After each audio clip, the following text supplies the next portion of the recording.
We hear the acronym DEI a lot, diversity, equity, and inclusion. And I feel like there's a connotation that it's supposed to go in that order. But in my experience, it's actually flipped. Diversity is a fact. Do we have multiple identities represented? Do we have multiple perspectives represented? Equity is more of an ongoing, effort to make sure that we're, looking at data points as they become available, being agile, being able to set up a process and then ask ourselves 3, 6 months later, is this an equitable process? Is this, achieving what we want it to achieve? And inclusion, I find, is more the building blocks of everything. That it really is the foundational component to DEI, even though it is the last letter. And so, really, inclusion is the thoughts, the ideas, making it safe for people to share their perspectives. For me, DEI is important, and each of the elements are important. But it starts with inclusion, and inclusion, I think, is the most important letter of the three. Diversity of experience and perspective can only come from, actual different different identity groups with different lived experiences, different histories, and so forth. And then the inclusion part, which is where I think most organisations still struggle more, is ensuring that all of those different groups can really, to use a common phrase, bring their whole selves to work, feel comfortable and feel supported. And if you've got that comfort and feeling of safety, then you're much more likely to be able to bring great ideas, you'll be able to bring creativity, you'll be able to bring innovative and different perspectives to what you do.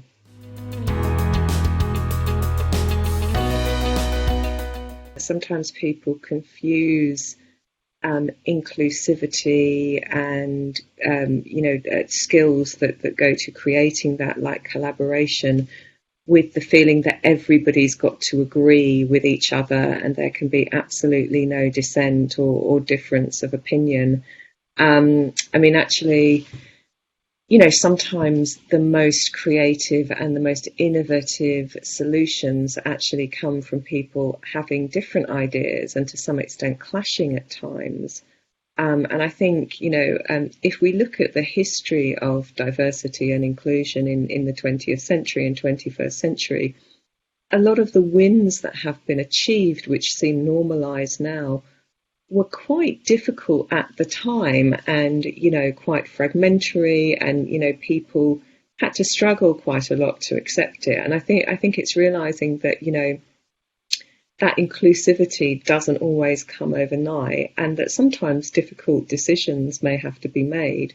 You perhaps may not be able to keep everybody happy all of the time.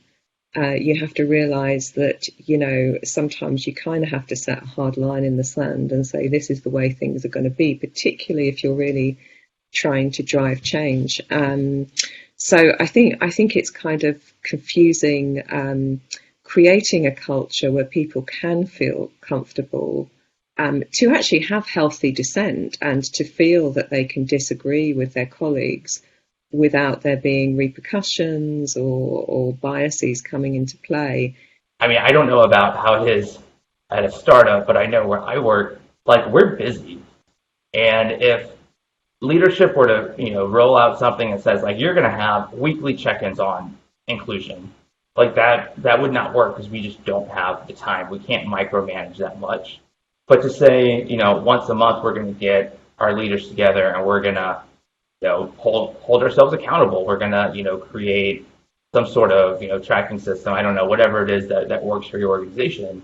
That is a good amount of involvement just to continually nurture the culture, because it really is like a plant. You can't just, you can plant it and give all the fertilizer and, that's great. But if you ignore it for a year, probably not going to go well. I think the inclusion part, there's a lot of work to be done. I think and I think it's a slightly different perspective between, say, different areas of the legal profession. And I think law firms are, traditionally they have been further behind, say, in-house legal teams, and even to some extent the government and so forth. But I think the challenges, say, particularly in law firms, are looking at how you really integrate diverse talent. It's not just a case of hiring lots of diverse talent, it's ensuring that they can bring, their A game to work, that they can feel comfortable, and they can feel, really importantly, they can feel that there's a path to progression, because the challenge we still have in law is a complete lack of diverse leadership role models. We're getting some, female managing partners, but if we just look at partnership ranks, ethnic minorities are still very underrepresented in most major law firms. So I think it's ensuring that there's progression and that there's inclusion.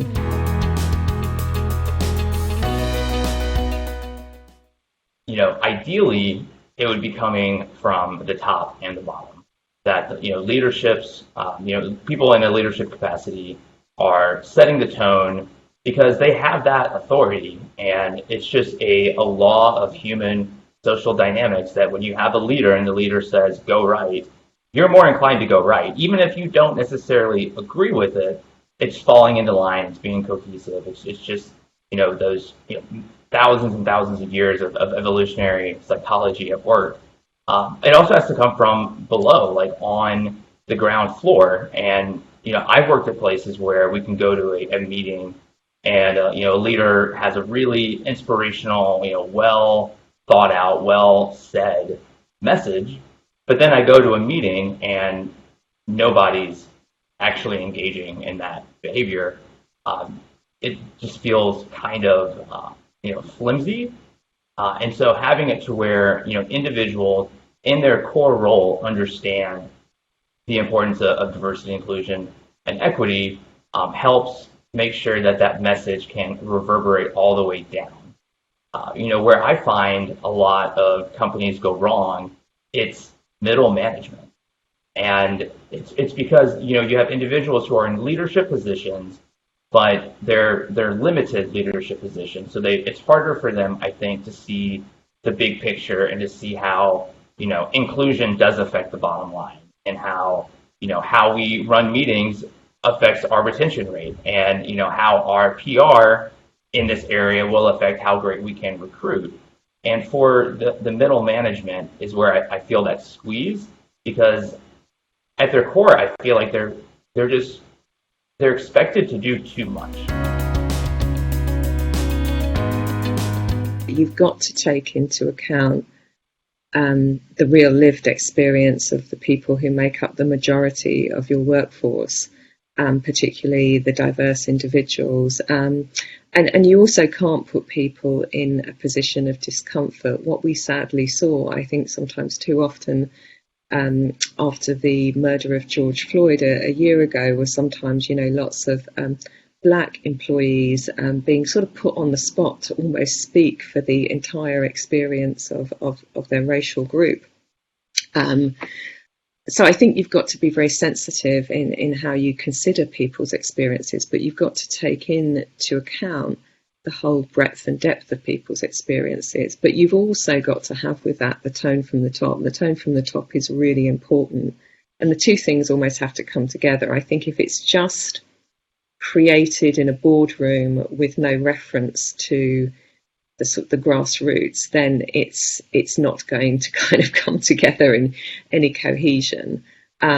Similarly, if you don't have champions at the highest level sponsoring and really pushing these as concepts and as actions, then nothing will really happen. And some of that is down to really practical things like ensuring that it's not seen as a nice to have, that it's crucial, that at every conversation comes back to these issues, and that you're seeing it as an operational issue, not just a kind of, this is something we get to when we have time, when we've done the real work. This is the real work. like one common goal should be we want this company to do well because they're both signing our paychecks, which is something we have in common. Like that is a way through tasks to build commonality. And as far as recognizing uniqueness, it's going to happen off, side of desk conversations, getting to know people on a personal level. Myself being a part of the LGBT community, if a coworker notices a picture of my partner on my desk and asks, "Oh, like what's his name?" Like to me, and I'm not even joking when I say this. It's almost like bells go off, and I'm like, ding, ding, ding, like an angel gets its wings, like not that dramatic, but it's like, okay, like this person's in my corner, like they're interested in getting to know me, they're interested in getting to recognize my uniqueness, and that right off the bat makes a huge difference. And it may sound weird because it's so silly. And so if you're an individual, at work and you're not, so using that example, you're not LGBT, maybe you don't have friends who are, you don't have family members, you're not really, it's not that it's not that you're uncomfortable with the lifestyle, you're just not exposed to it. That might be enough for me to say, ugh, I'm just going to ignore this. I don't want to bring this up because I don't want to offend anybody. Like, is it your partner? Is it your boyfriend? Like, sure, am I going to say something wrong? And then they just ignore it. And to me, that is a huge missed opportunity. And so I think at the end of the day, when we're talking about interpersonal differences, it's really about interpersonal relationships. Join the dots across industries and look at what's working. Figure out what aspects of that can be extrapolated onto your own organisation, your own situation. Listen to people, hear what's going on, hear what the actual lived experiences of diverse staff are like. That can be done through anonymous surveys, it can be done through listening exercises. Understand what the entirety of their experience is like. And it's not about, you've got to look at your own processes, your own structures as an organisation, because you can add as much diversity as you like in terms of great diverse talent, but if you haven't got the culture that is going to support that diverse talent and help it to grow, then it just won't work. People will leave. And we've seen that. We've seen that in law firms. We've seen law firms saying that they have a great culture. People come and discover that it's not a great culture and they leave. I think that, it's kind of thinking about critically about your hiring processes. It's thinking about the way you allocate work. Who are your client partners there? This is again talking about law firms, but I mean, if we look at in-house, it could be who is getting particular types of work, who are getting the promotions, is there parity in pay and in job titles? It's considering all of these different ideas, and it's just because things have always been a certain way, that doesn't mean it's the right way, or we should keep doing that because there's that quote, was it from Einstein or somebody, about the definition of madness is to keep doing the same thing over and over, the same bad thing over and over again. But it's, I think that's, just keep thinking about it creatively, but also practically realize, I think a lot of organizations get stymied by a couple of things. One is feeling helpless in terms of the scale of the problem and thinking, oh my goodness, we cannot solve diversity, equity and inclusion, so it's almost like, why bother, since we can't solve this problem, it's way bigger than us, let's kind of do nothing, or let's do the nice comfortable window dressing stuff. Or, again, thinking, and these are sort of two sides of the same problem, thinking, well, we're not perfect, so how can we then set ourselves up with our suppliers or put ideas out in the market if we haven't achieved this nirvana of a perfectly equitable, inclusive organisation? And I think both of those thoughts, while being valid, if you follow them through, then nothing is ever going to change. So in terms of the perfection trap, it's realising that, nobody, absolutely nobody, even the organisations that often win awards all the time and are held up as being really great examples of inclusion, they all have their problems and they've all had a struggle to get there. And you're only as good as you are today in inclusion. Things can change quickly, things can, nothing is set in stone. So realizing that we're all, I like to use the phrase bozos on the bus together, that nobody has done it perfectly.